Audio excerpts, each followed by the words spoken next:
बिस्मिल्लाहिर्रहमानिर्रहीम, अस्सलाम वालेकुम। इंडिया ने कल एक नोटम जारी किया जिसमें उन्होंने ये बात बताई कि 30 अक्टूबर से लेकर 10 नवंबर तक ये लोग तीनों फोर्सेस के खास तौर पर सर क्रीक साइड पर जो सिंध और कराची रहीम यार है इसको टारगेट करने के लिए वो मिलिट्री एक्सरसाइज करने जा रहे हैं। एयर स्पेस भी बंद होगी। अब ये पूरी दुनिया में खलबली मची है। अब उसका जवाब पाकिस्तान की जानिब से जो आ रहा है वो बहुत ज्यादा तगड़ा है।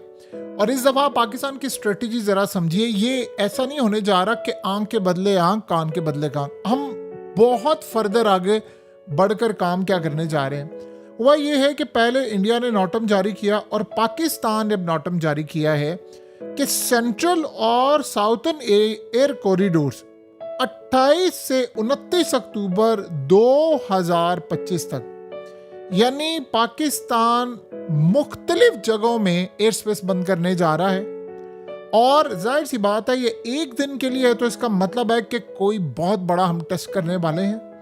और इस सूरत हाल में ड्रिल्स जब ज़्यादा होते हैं तो अमूमी तौर पर वो कई दिन तक रहते हैं, लेकिन जब आपने कोई टेस्ट करना होता है तो आप एक दिन या कोई ऐसी सूरत हाल जो आपने पहले ना की वो करते हैं।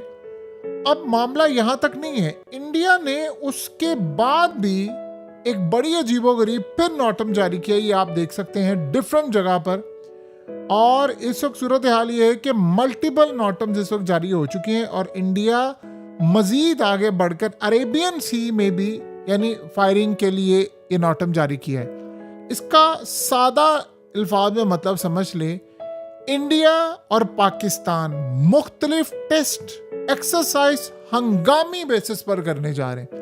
पहले इंडिया ने किया तो पाकिस्तान ने जवाब दिया। अब पाकिस्तान की आप स्ट्रेटजी जरा समझिए। पाकिस्तान ने इस दफा थोड़ी सी स्ट्रेटजी डिफरेंट रखी है। देखिए पहले क्या था कि इंडिया ने पाकिस्तान पर अटैक किया, आपने अभिनंदन वाला वाकया कर दिया। इंडिया ने अटैक किया, आपने जहाज गिरा दिए। फिर इंडिया अटैक करता रहा 2-3 दिन, मिसाइल ड्रोन्स ये वो, फिर पाकिस्तान ने जवाब दिया मिसाइलों से। स्ट्रेटजी डिफरेंट है। पाकिस्तान को ये बात बहुत अच्छी तरह पता है अगर ये जंग छिड़ गई तो फिर ये खत्म नहीं होगी और ये फिर हर हद पार है। तो हमारे लिए ऑप्शन क्या है? हम जब ये हमला करें तो हम पहला ही हमला इतना जबरदस्त कर दें, इतना खतरनाक कर दें कि सीधा भारत के दिल पर चोट लगे और बड़े ममालिक उसमें एंट्री लें और जंग बंद कराने की कोशिश करें। अगर बहुत ज्यादा खतरनाक हमला हम कर दें, इंडिया उसका जवाब क्या देगा और पाकिस्तान क्या करेगा ये समझ लें।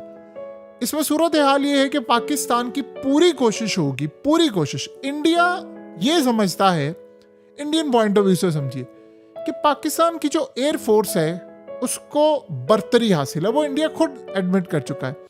वो समझते हैं जो ग्राउंड फोर्सेस है उस पर भी पाकिस्तान को स्लाइटली बर्तरी हासिल है, लेकिन वो ये समझते हैं कि जो नेवी है वो बेहतर है पाकिस्तान से। इसीलिए आप देखें कि पिछली दफा और इस दफा दोनों दफा, इस दफा तो उन्होंने कहा ना कि नेवी करेगी शुरुआत, ओपनिंग करेगी, तो वो नेवी से स्ट्राइक करना चाहते हैं। और आप गौर करें ये सारे नोटम जितने हैं वो समंदर की साइड पर, सिंध की साइड पर, कराची, ये वो इन जगहों पर ज्यादा है।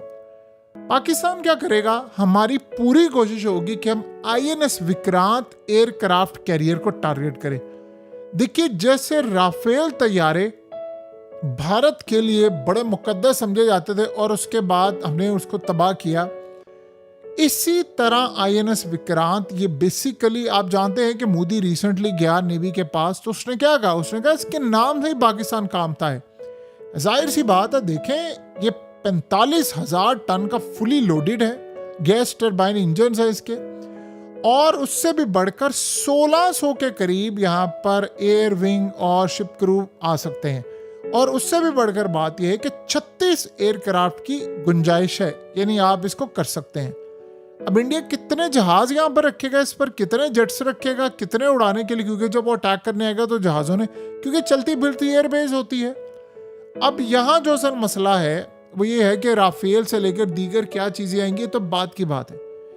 इंडिया कोशिश करेगा कि INS विक्रांत एयरक्राफ्ट कैरियर को उतारे मैदान में और यहीं से उसने पाकिस्तान पर अटैक करना है। इसी को पाकिस्तान ने टारगेट करना है। मेन चीज ये होगी, अगर इंडिया ने पहला हमला किया बड़ा खतरनाक जो वो करेंगे, तो पाकिस्तान की मेन कोशिश होगी, जो हम अभी ये नोटम जारी करके हम अपनी पूरी तैयारी करें कि हम INS विक्रांत को टारगेट करें।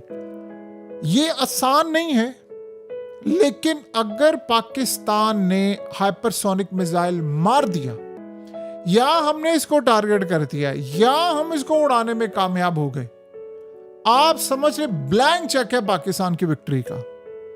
ये हमारे लिए बड़ी अहमियत का हामिल होगा। आपको पता है कि ये जो जंग हुई है, इंडिया बार बार क्या क्लेम करता है, उनका एयर चीफ आगर कहता है हमने पाकिस्तान के तैयारे गिराए, वो कहता है जी पाकिस्तान की हमने 11 मिलिट्री बेसिस को उड़ाया, वो कहता है जी ड्रोन्स भेजे, ये किया वो किया, कहता दुनिया उस पर बात नहीं करती।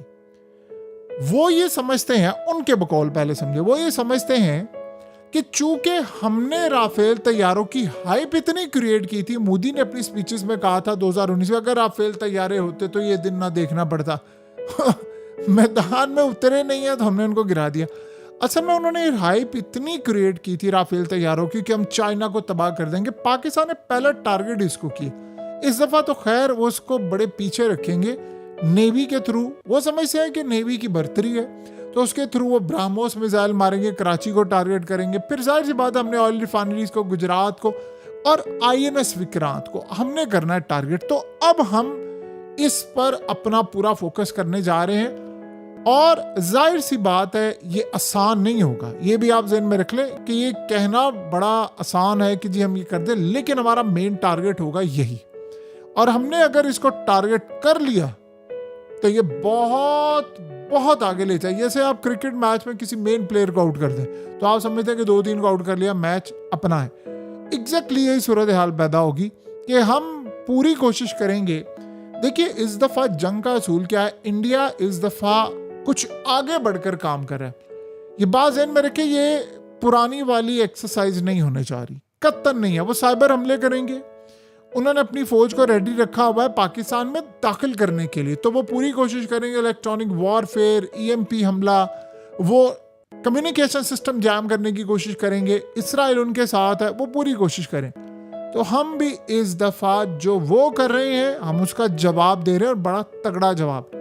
INS विक्रांत हमारा मेन टारगेट होना चाहिए, क्योंकि ये जंग कराची वाली साइड पर आ रही है, सर पर खड़ी हुई है।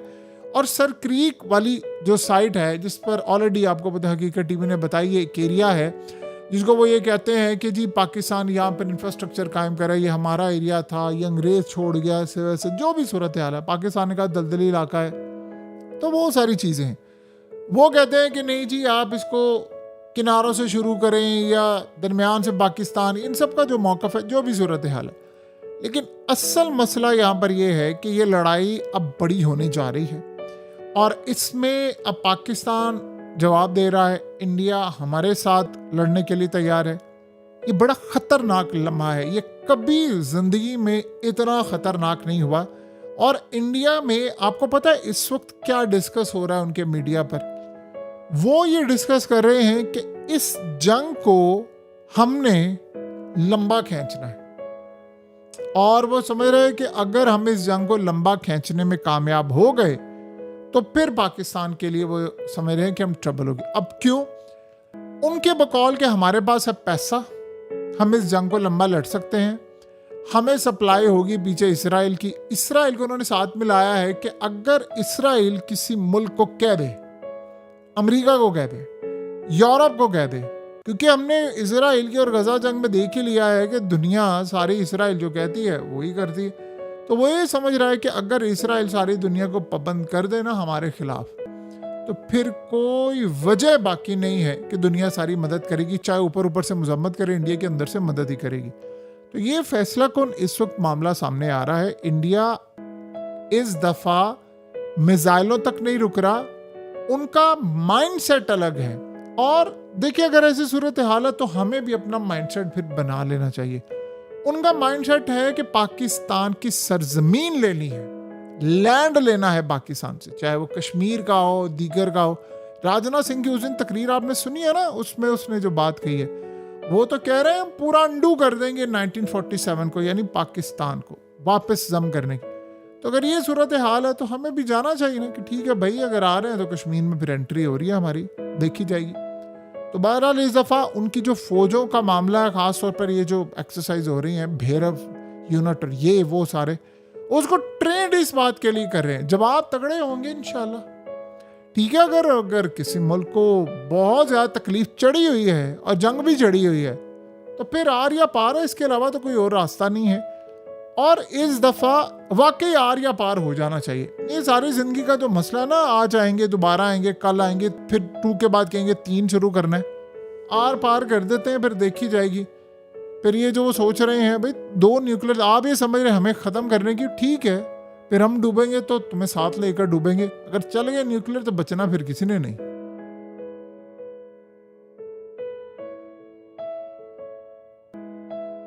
हकीकत टीवी को सब्सक्राइब करना मत भूलें, वीडियो को लाइक करें, शेयर करें और कमेंट सेक्शन में अपनी राय का इजहार ज़रूर करें।